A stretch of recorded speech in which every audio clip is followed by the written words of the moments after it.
Teaching a machine to understand human actions has many advantages. One of such is we can make our machine detect people falling in the construction site and can also make them understand human gestures. For that, scientists train machine learning models using vast datasets of video clips that show humans performing actions. But it's quite expensive and involves more labor work to gather such information like people's face or license plate numbers, etc.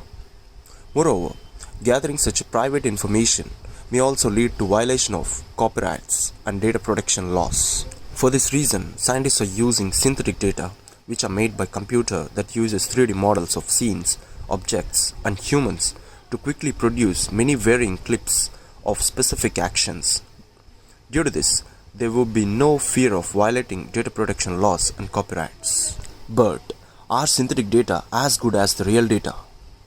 A team of researchers built a 150,000 video clips that captured a wide range of human actions, which they used to train machine learning models.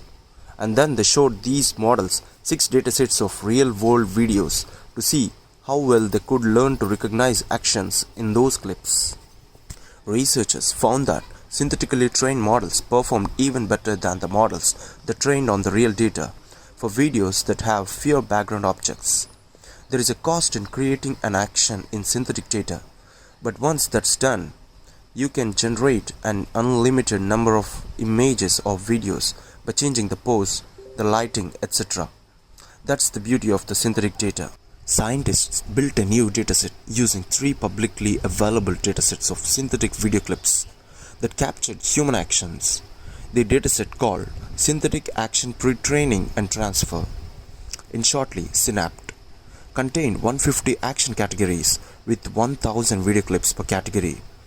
Categories such as people waving or falling on the floor, etc. They used it to pre-train 3 machine learning models to recognize the actions. Pre-training involves training model for one task to give it a head start for learning other tasks. We reuse old knowledge when we learn something new.